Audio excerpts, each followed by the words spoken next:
What's up, everybody? Welcome back to Out of the Basement. I'm Nate, and I'm joined with Justin. What's up, guys? And today we're going to be giving our spoiler-free thoughts on the latest A24 horror-adjacent film, MIDSOMMAR. Directed by Ari Aster, who also directed Hereditary, masterpiece film. Check out our video 1 year later. Yep, we recently did a retrospective review on Hereditary because we were so excited about this movie. Of course, we love Hereditary. And this was definitely a movie. It's going to take multiple viewings. This is a 3, 4, 5 timer. But really liked it. I think this is an amazing film. Justin, give a brief synopsis about what the movie is about. Well, we have this girl, Danny. You are my queen. She's my queen.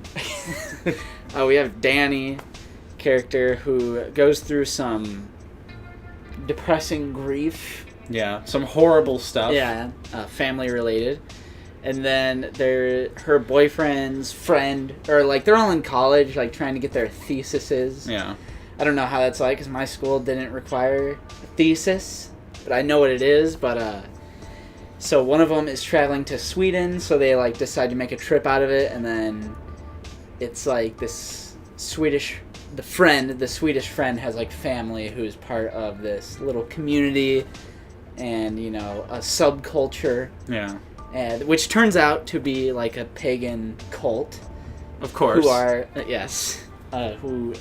things don't go too well. Things get a little violent, things get a little unsettling. Yes. Things get a little weird. A little weird is an understatement. It's basically my spoiler-free synopsis. Yeah, we're not going to talk about spoilers because honestly, just going to be honest, it's very hard to even process this movie. We definitely can't get into any kind of analysis. Well, we were doing some mild analysis earlier, but yeah, similar to Hereditary, I would say this movie is even more cryptic than Hereditary. Yeah. Though. Hereditary is definitely a more straightforward film. It's also more of a horror film. MIDSOMMAR, really, I would say, it's unsettling and disturbing. Yeah, maybe There's more some creepy imagery. Maybe more under the psychological horror side of things, or psychological thriller. Yeah. Definitely, there's almost zero straightforward horror. Like, no jump scares, no booger bear that comes at the end of the movie to go, Rawr. Yeah. I mean, there is a bear.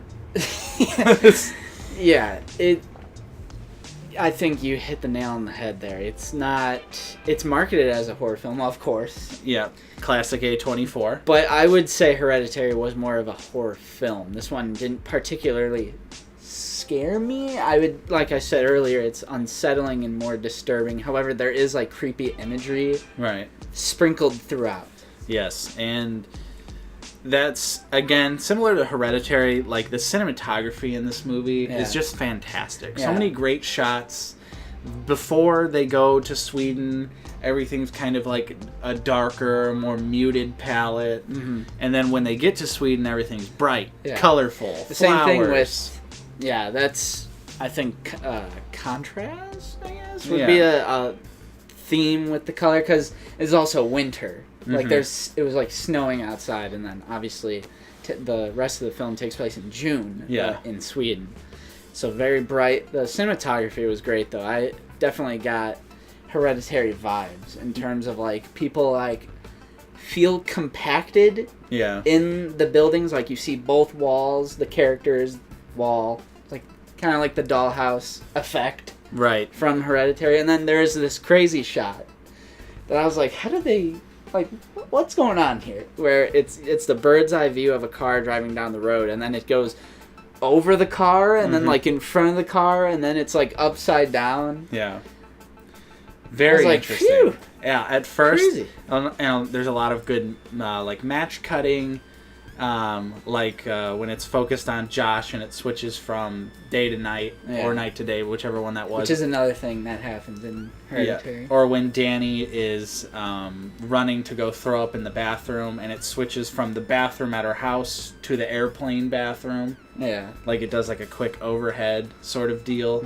Really interesting cinematography. I would probably assume, I don't know exactly off the top of my head, I would probably assume it's the same cinematographer. I wouldn't be surprised. Yeah, I would not be surprised if it was the same, because it is very similar, but it is a little bit more ambitious this time around, I think.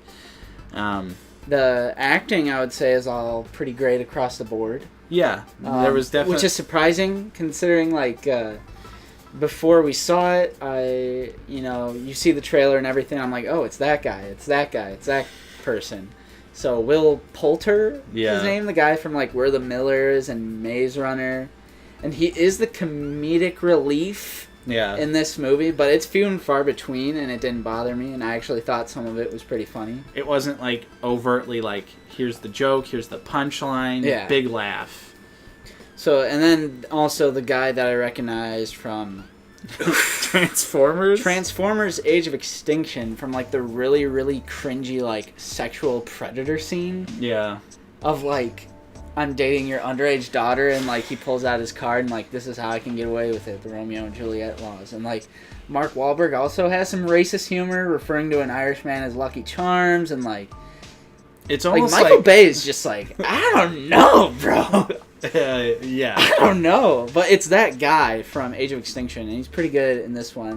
Both of those actors were just I'm gonna respect myself. Yeah, they're we're gaining some self-respect, and we're done with this sort of cashing that paycheck style of movie. But back to the visuals, there's also a lot of it reminded me of Climax, because obviously Climax, they drink LSD-laced sangria, but that movie doesn't show any of the trippy visuals. Right. Whereas this movie definitely does. People's faces get distorted, and it kind of happens randomly, and a lot of the time it's pretty subtle. Yeah, a lot of the times it'll be focused on a character, but the weird ripple, bubbly effect, distortion effect is happening in the background. Yeah. Or some other part that is not particularly in frame. Or when Danny has the flower crown on. Yeah, and that one little rose kept going. The one flower is pulsating on her head. Yeah. And it just does it every once in a while, and it's kind of happens like that throughout the entire movie. And I really liked it. I liked, because it kind of gave you, it let you know as the viewer that they're hallucinating right now. Yeah, because if not, you would be wondering, why are they just going along with this? Yeah, because it definitely gets very questionable very quickly. Yeah, any, sane person would be all right, I'm dipping out right now, especially after one particular scene involving a cliff. Yes. Any sane person would go bye-bye. But some of the sane people do try and go bye-bye, and it doesn't really work out in their favor. Yeah. But then, they use the drugs, and there's drinks and some magicalness. That's what I would assume is pretty much almost any time they're drinking something, it's probably laced with something. Yeah. Because it seems to follow those scenes of when they're eating dinner, or when they're just having a nice little toast. Yeah, I thought the soundtrack was pretty good as well. True. Pretty eerie. Yep. Lots of, again, Hereditary vibes, and I would also not be surprised if it was the same composer. A lot of that high string, Yeah. I similar to Hereditary, had the pulsing. I thought the distant booms were part of but it was just fireworks. The soundtrack, but it was either fireworks or there was also a thunderstorm outside. Yeah. So it's kind of really so hard to I tell. also couldn't tell, because I was he's using the same style of the pulsating in Hereditary. It's just little thunder cracks. Yeah. And I was oh, that might just be outside. But then we walked outside and we were oh, right. But great soundtrack though. True. I will say though, if I had to say something I was a little disappointed in, I would have liked to see a little bit more. I know this movie is like super cryptic and intentionally doesn't show you a lot of what goes on. Right. But some of the characters, some of the things they go through, or like you see a character and then they die off screen and then you see the end result. I kind of would have liked to see maybe a little bit of like what happened to them. Yeah, and that's where I think Hereditary did a little better. Yeah. In my just watching Midsommar once, I think I do like Hereditary more. I think it's safe to say. At this point, I would agree as well. And I think it is because there were a little more. There was a little hint of like Hereditary naked old people. True. There was just a lot of naked people True. in certain scenes. True.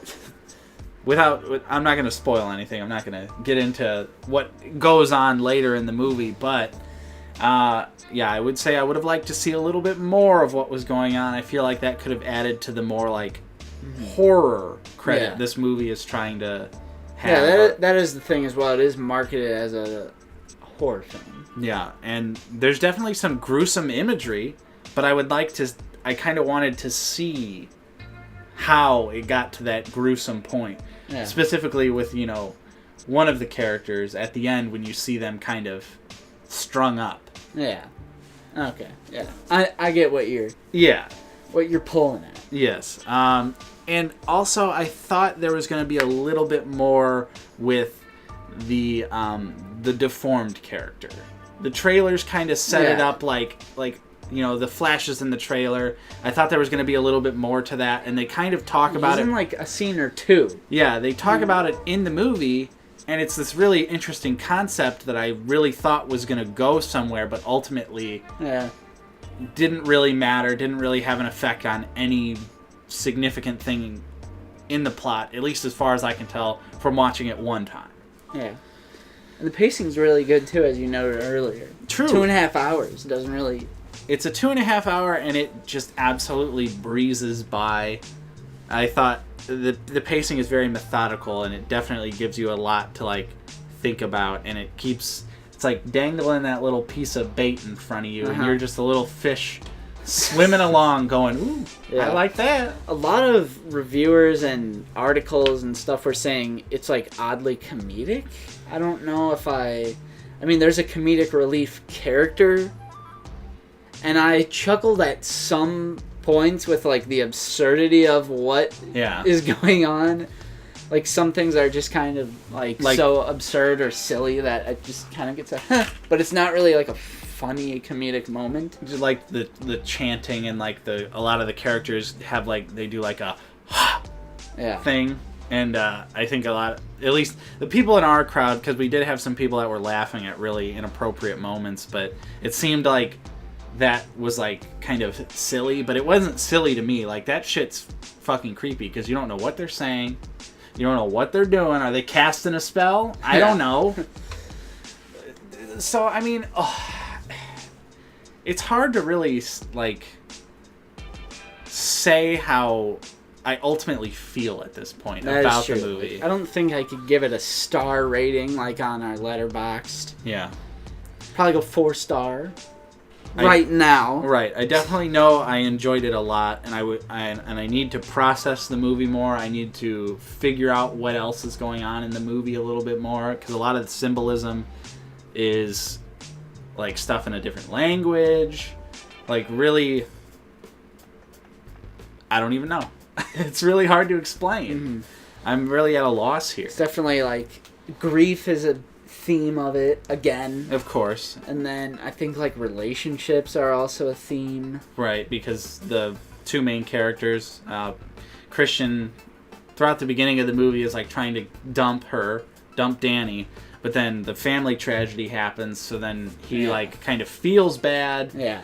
And then, kind of, he's like, yeah, I'm inviting her, but she's not coming, and then she ends up coming. Yeah. So it was kind of like he really felt guilty for what happened to her. Yeah. So he's like, I guess I'll keep her around. I don't know. Do you think the movie paints up Christian to be like a bad person. Yeah, in some ways. I feel like he's kind of like, if in the grand scheme of the relationship, he's kind of the asshole. Yeah. Like, he doesn't really give a shit about her. There's plenty of times in the movies where she's, like, talking, and then he just, like, changes the subject. Yeah. Where she's like, hey, blah, blah, blah, and he's just like, yeah, never mind. Like, and then starts talking to someone else. So, like, he cuts her off, clearly doesn't want anything to do with her. Mm-hmm. One final thing I wanted to mention before we, hit the dusty trail is the set design. Really enjoyed the little field that they're in, the houses. The houses are designed, like, really oddly. Yeah, and, like, slanty and, like, warped. Yeah, and it definitely adds to, like, the surreal feeling of the movie and kind of, like, the distortion that happens throughout a lot of the movie. Yeah. And then, like, the church where it's, like, the big yellow triangle. Really enjoyed the buildings and, like, how everything looked. It was very unsettling because some of the buildings, well, most of the buildings are, like, really dark. Mm-hmm. Like, really dark wood, so it, like, pops out at you. And then there's also the big, bright yellow triangle church thing. There's always a triangle. Yeah. There's always a triangle. But I guess overall, did you enjoy the movie? I absolutely enjoyed it. I think it is a really good film. However, to put that into, like, more words, I would have to watch it again. True. And because, some people think if you don't understand a movie at first, like, they just say, well, that was stupid. Yeah. Like, even if you don't fully understand a film, you can at least appreciate, like, it was a really well-crafted feature film that you just watched. Like, yeah. And, I mean, you guys know us. We definitely enjoy movies that make us think. Those are our favorite kinds of movies. Anytime when you go on Rotten Tomatoes and it has a really high certified fresh critic score, and then a really, really low audience rotten score, and then you go to the Facebook comments and you're like, who cares what the critics have to say? This thing sucked. It didn't make any sense. Like, it's a Nate and Justin movie. Yeah, true. And I agree with you. I really did enjoy the movie. I definitely want to see it again as soon as possible. But there are so many movies coming out right now. True. Still haven't seen Toy Story. We got Spider-Man. I've seen Toy Story. We got other stuff coming down in the pipeline. True. I would definitely say, though, if you didn't like Hereditary, don't see this movie. It's not gonna do anything for you. If you're not a fan of slow burn, methodical horror, even though, like I said earlier, it's not really horror, it's more along the lines of like a thriller, like a disturbing movie. Mm-hmm. But I don't think this movie will be for you if you didn't enjoy Hereditary, or you don't like the slow burn style of thriller horror, because that's what this movie is. It's very slow paced. The reward is very minimal.